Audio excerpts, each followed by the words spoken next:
Su Santidad el Dalai Lama y el Arzobispo Desmond Tutu, con Douglas Abrams. El libro de la alegría alcanza la felicidad duradera en un mundo en cambio constante. Grijalbo. La enfermedad y el miedo a la muerte. Prefiero ir al infierno. El viaje estuvo marcado por los funerales. Tuvimos que alterar 2 veces el itinerario de ida y de vuelta de la India por la muerte de 2 amigos muy queridos del arzobispo. Ambos eran entierros de personas que habían vivido vidas largas y prósperas, pero aún así supusieron un recordatorio muy oportuno de la existencia de la muerte y del tiempo limitado de nuestra vida. Ten cuidado, últimamente se están muriendo muchos amigos míos, dijo el arzobispo cuando acabábamos de llegar al aeropuerto, señalando al Dalai Lama con el dedo. Luego nos habló del gran hombre que había sido Philip Potter, uno de los fallecidos. Fue el primer secretario general negro del Consejo Mundial de Iglesias, nos explicó. Pero con el arzobispo, la santidad y la frivolidad, la muerte y la vida siempre van de la mano. Así que a la vez que honraba la memoria de su amigo, no podía evitar bromear sobre ella. Era un hombre muy corpulento, mucho más alto que tú y yo. Ayer estuve mirando su ataúd. Era enorme. Cabíamos tú y yo perfectamente. Yo habría subido al cielo, pero ¿y tú? ¿A dónde habrías ido? Seguramente al infierno, respondió el Dalai Lama. La conversación sobre la muerte y quién iría al cielo o al infierno fue una de las bromas que se repitieron durante toda la semana. Les pedí que hablaran de la enfermedad y de la muerte de una forma más personal. ¿Qué piensan sobre su propia muerte? Ambos son octogenarios y es una realidad, o al menos una posibilidad. Esperemos que en un futuro muy lejano. Muy atento de tu parte, dijo el Dalai Lama y se echó a reír. Bueno, a él no es que le preocupe demasiado, intervino el arzobispo señalando a su amigo, porque le espera la reencarnación. Con la reencarnación, respondió el Dalai Lama, nunca sabes en qué te reencarnarás. Demasiada incertidumbre. Tú, en cambio, puedes estar seguro de que irás al cielo. Los chinos dicen que serán ellos quienes decidirán en qué te reencarnas, replicó el arzobispo, así que será mejor que te portes bien con ellos. De pronto bajó la mirada como si se concentrara en la seriedad de la cuestión, su propia mortalidad. Debo decir que durante mucho tiempo la idea de la muerte era algo que me provocaba mucha ansiedad. Soy consciente de que he sufrido varias enfermedades que casi acaban conmigo. De pequeño tuve polio y dicen que mi padre fue a comprar la madera para el ataúd y mi madre la ropa negra para el luto porque creían que no sobreviviría. En la adolescencia enfermé de tuberculosis y me llevaron a un hospital especializado. Allí vi que casi todos los pacientes que sufrían hemorragias y tosían sangre acababan en la morgue. Debía de tener unos 15 años cuando empecé a toser y tosía sangre. Estaba sentado con una palangana delante y cada vez que tosía, escupía sangre. Me dije, Dios, si es lo que quieres, si este es el final, adelante. He de admitir que me sorprendió la calma y la paz que sentí en aquel momento. Bueno, claro, vosotros ya sabéis que no me sacaron de allí con los pies por delante. Muchos años después me reuní con el arzobispo Trevor Huddleston, quien solía venir al hospital todas las semanas a visitarme y me contó que el médico le había dicho, su joven amigo, refiriéndose a mí, no saldrá de esta. Pues parece que de momento me la sigo arreglando bastante bien. He pensado muchas veces en la fuerza que el arzobispo Tutu obtuvo al enfrentarse a la enfermedad y a la muerte. Y además siendo tan joven. La enfermedad es una de las fuentes más habituales de sufrimiento y sin embargo, al igual que en el caso de mi padre, hay gente capaz de encontrarle un significado y crecer espiritualmente. En muchos sentidos es el motivo principal por el que decidimos reevaluar nuestra vida y transformarla. Parece casi un cliché, pero aquellos que sufren enfermedades mortales aprenden a saborear cada momento y a sentirse más vivos. Hace muchos años trabajé en un libro con un médico que trataba a pacientes con enfermedades graves o terminales. Él establecía una distinción muy clara entre sanar y curar. Sanar implica la resolución de la enfermedad, aunque no siempre sea posible. Curar, según él, lo engloba todo y es posible tanto si la enfermedad puede curarse o no. El arzobispo nos explicó que quería que lo incineraran para ahorrar espacio y que deseaba un funeral sencillo para animar a su pueblo a no comprar costosos ataúdes y evitar las ceremonias tradicionales. Los líderes morales enseñan a los demás también a través de sus propias elecciones, incluso cuando se trata de la muerte. Luego me miró y dijo con una rotundidad cargada de lógica: la muerte es parte de la vida. Todos moriremos algún día. Algo que me parece maravilloso es eso que llaman un testamento vital, en el que das instrucciones para cuando te llegue la hora. No se trata de ser morboso. Tú antes has dicho que es parte de la vida. Yo mismo he oficiado unos cuantos funerales y suelo aprovechar para dirigirme a los presentes. Por cierto, les digo, ahí es donde acabaremos todos. Ese de ahí podría ser cualquiera de vosotros. Sí, claro, hay una especie de nostalgia por aquello que has tenido y que echarás de menos.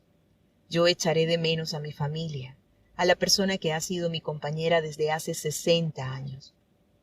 Añoraré muchas cosas, pero según la tradición cristiana a la que pertenezco, me espera una vida más plena. Es maravilloso, es decir, imaginad qué pasaría si no nos muriéramos. El pobre planeta no podría soportar semejante carga. Ya le cuesta lo suyo con los 7.000 millones que somos ahora. Mi vida ha tenido un principio, una parte intermedia y tendrá un final. Hay una simetría preciosa en eso. Una simetría. Saboreó la palabra entre risas y luego la repitió. Si no nos muriéramos, imaginad cuántos seríamos ahora mismo en el planeta. Espero que mis creencias sobre el cielo sean verdad, que me reuniré con mis seres queridos, con mis padres, con mi hermano mayor, al que no conocí porque murió siendo un niño. Conoceré a gente a la que admiro, a San Agustín, por ejemplo. También me gustaría conocer a Santo Tomás de Aquino y a otras grandes personalidades que tanto nos han enseñado sobre la oración. Porque Dios es Dios, porque Dios es infinito, porque ninguno de nosotros, simples criaturas, seremos jamás capaces de comprender la infinitud de su persona.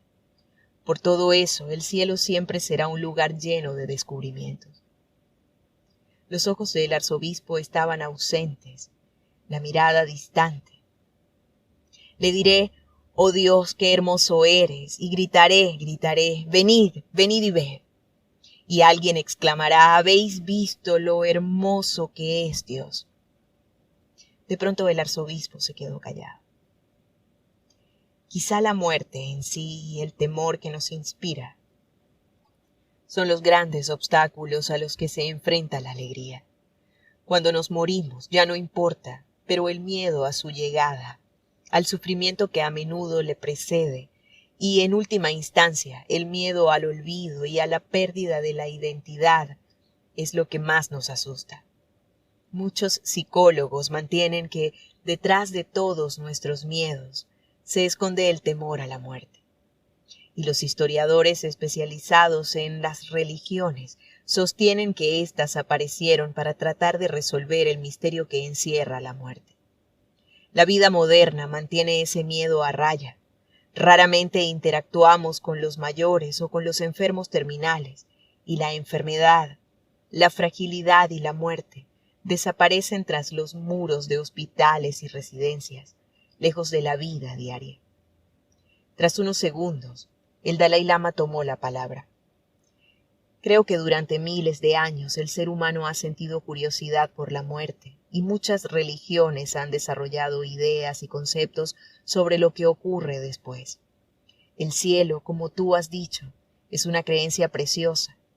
El sintoísmo de Japón también mantiene que después de la muerte vamos directamente al cielo, donde viven nuestros ancestros. Cuando la gente piensa en la muerte siente muchísimo miedo. Normalmente les digo que lo mejor es aceptar que es parte de la vida. Lo has comentado tú antes, todo tiene un principio y un final. En cuanto aceptemos que es algo normal y que antes o después a todos nos llegará la hora, nuestra actitud cambiará. Hay gente a la que le da vergüenza que le pregunten la edad o que fingen ser más jóvenes de lo que realmente son. Resulta absurdo, ya que es una forma de engañarnos a nosotros mismos. Deberíamos ser más realistas. Eso es, asintió el arzobispo. Cuando caemos enfermos, continuó el Dalai Lama, es mucho mejor aceptar que tenemos una enfermedad y empezar a tratarla que decir que no pasa nada y engañarnos a nosotros mismos. Aprovechando la visita del arzobispo Tutu a Dharamsala, le habíamos concertado una cita con Geshe Donden, uno de los médicos del Dalai Lama. Rachel es doctora en medicina integrativa y quería saber si su prestigioso colega podía aconsejarle sobre la enfermedad del arzobispo, cuyo cáncer de próstata se había reproducido hacía poco tiempo. En una coincidencia increíble, el doctor Donden había ayudado a curar el cáncer de sangre de mi madre hacía ya muchos años, durante una visita a Nueva York cuando yo aún iba al instituto. En enero, mientras estaba en Dharamsala preparando la visita, alguien me dijo que el doctor Donden había muerto, pero hacía apenas unos días me había enterado de que seguía vivo, a sus casi 90 años. Tenía ganas de verlo, de darle las gracias por haber salvado la vida de mi madre y de saber si podía hacer algo por el arzobispo. Visitó al arzobispo en la habitación del hotel, completamente calvo y con las orejas muy grandes. Parecía una versión un poco más alta del maestro Yoda de la Guerra de las Galaxias. Su rostro era impasible y sus manos transmitían una poderosa delicadeza mientras le tomaba el pulso al arzobispo, que estaba tumbado en su enorme cama. A través de la ventana, los valles de Dharamsala se precipitaban por laderas empinadas cubiertas de robles y encinas, con las enormes planicies verdes al fondo. A través del traductor, el doctor Donden empezó a enumerar una serie de problemas de salud que el arzobispo había sufrido hacía décadas y que habían derivado en el cáncer de próstata actual. El arzobispo se mostró sorprendido mientras Rachel, que conocía los métodos tradicionales, le explicaba lo que el doctor Donden acababa de decir, pero con palabras más acordes al conocimiento actual del cuerpo humano. Tras un examen de 15 minutos, el doctor Donden señaló la lata de Coca-Cola Cero que había encima de la mesita. El arzobispo había renunciado a los Cuba Libres que tanto le gustaban, pero seguía bebiendo Coca-Cola Cero para disminuir el consumo de azúcar. Según el doctor Donden, aquella bebida estaba perjudicando su salud y debía dejar de tomarla.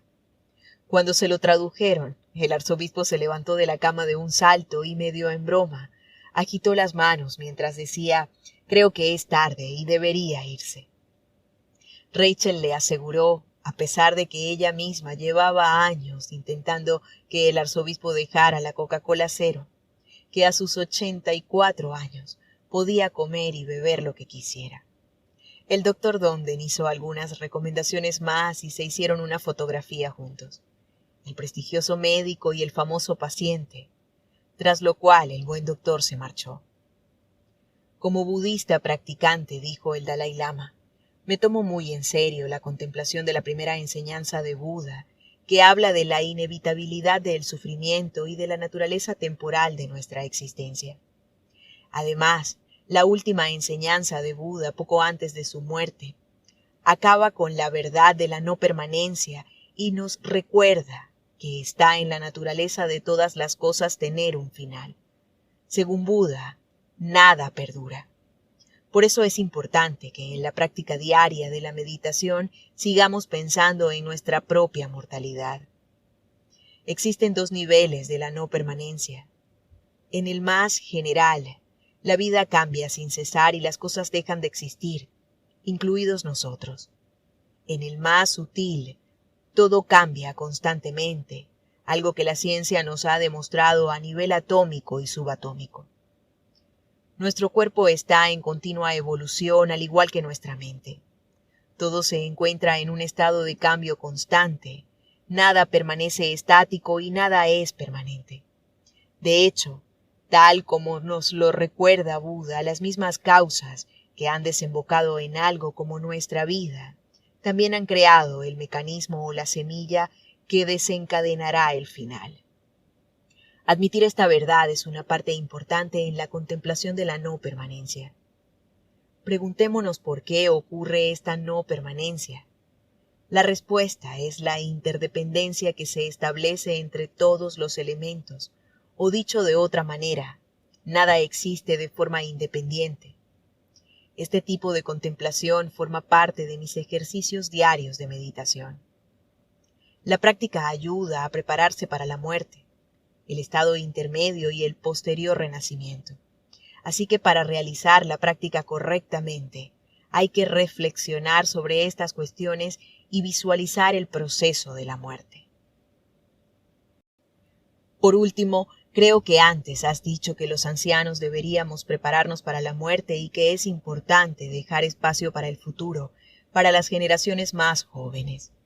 También es importante recordar que la muerte llega tarde o temprano y que debemos dar sentido a nuestra vida mientras estemos vivos. Creo que la esperanza de vida máxima son unos 100 años. Si la comparamos con la historia del ser humano es muy poco tiempo. Y si además invertimos ese tiempo en generar más problemas, nuestra vida habrá carecido de sentido. Si pudiéramos vivir 1.000.000 de años, entonces quizá sí valdría la pena crear algún tipo de problema de vez en cuando. Pero la vida es corta. Somos huéspedes de este planeta, visitantes que han venido a pasar un corto espacio de tiempo, así que tenemos que usar nuestros días sabiamente para que el mundo sea un sitio mejor para todos. Jimpa nos habló de una enseñanza muy profunda de un viejo maestro tibetano. Para poder valorar el desarrollo espiritual del individuo es esencial saber cómo éste se enfrenta a su mortalidad. La mejor opción es hacerlo con alegría. La segunda, sin miedo. La tercera, que sea al menos sin remordimientos. Antes os he hablado de la noche que me marché de Norbunlinka, dijo el Dalai Lama, retornando a su experiencia más cercana con la muerte. Para mí, aquella noche, la del 17 de marzo de 1959, fue la más terrible de mi vida. Por aquel entonces era evidente que corría peligro. Aún recuerdo la lucidez mental que sentí cuando salí del palacio de Norbunlinka, disfrazado con las ropas de un seglar tibetano. Todos mis esfuerzos para calmar los ánimos en Lhasa habían fracasado. Una multitud de tibetanos se había reunido frente al palacio de Norbunlinka con la intención de bloquear cualquier intento de detenerme por parte del ejército chino. Hice todo lo que pude, pero ambas partes, chinos y tibetanos, se habían atrincherado en sus respectivas posiciones. Obviamente, en el lado tibetano eran profundamente devotos y solo pretendían protegerme. Hizo una pausa y se quedó pensativo mientras recordaba la devoción de su pueblo y el sacrificio que habían hecho a cambio de su seguridad. La aparición espontánea de una multitud frente al palacio de Norbunlinka fue la culminación a varios días de levantamientos contra la ocupación de la China comunista que habían empezado el 10 de marzo de 1959. Esta vez la gente había acudido para evitar que las autoridades chinas sacaran al Dalai Lama del palacio de Norbunlinka, supuestamente por su propia seguridad. Algo tenía que pasar, la situación era muy tensa y el Dalai Lama sabía que aquello solo podía acabar en una masacre. Esa noche, la del 17 de marzo de 1959, se llevó a cabo el plan que acabaría en mi huida. Bajamos hasta un camino que bordeaba el río, disfrazados en plena noche. Justo al otro lado estaban los barracones del ejército chino, De hecho, veíamos a los guardias desde nuestro lado. No podíamos usar linternas e intentamos minimizar el ruido de los cascos de los caballos, pero seguía siendo peligroso. Si nos veían y abrían fuego, estaríamos acabados. Sin embargo, como budista practicante, pensé en el consejo del Shantideva. Si existe la forma de superar una situación, en lugar de sentir demasiada tristeza, demasiado miedo o demasiada ira, esfuérzate por cambiar esa situación. Si no puedes hacer nada, entonces no tiene sentido que sientas miedo, tristeza o ira. Así pues, me dije que, aunque pasara algo, todo saldría bien. Hay que afrontar los hechos, la realidad, e intentar escapar era la mejor opción posible teniendo en cuenta lo que estaba pasando. Y el miedo es parte de la naturaleza humana, es la respuesta que se activa ante el peligro, pero con valor, cuando existe un peligro real, te vuelves más realista, más intrépido. Por otro lado, si dejas volar la imaginación, puedes acabar exagerándola y experimentar aún más miedo. A mucha gente le preocupa ir al infierno, pero no conduce a nada. No hay que tener miedo, mientras sigamos preocupándonos por el infierno, por la muerte y por todo aquello que podría ir mal. Nos dominará la ansiedad y nunca encontraremos la alegría y la felicidad.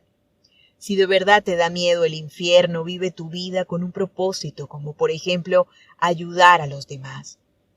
En definitiva, concluyó dando una palmada en la muñeca del arzobispo, prefiero ir al infierno que al cielo. Allí puedo solucionar más problemas, ayudar a más gente. Su Santidad el Dalai Lama y el arzobispo Desmond Tutu, con Douglas Abrams. El libro de la alegría alcanza la felicidad duradera en un mundo en cambio constante. Grijalbo.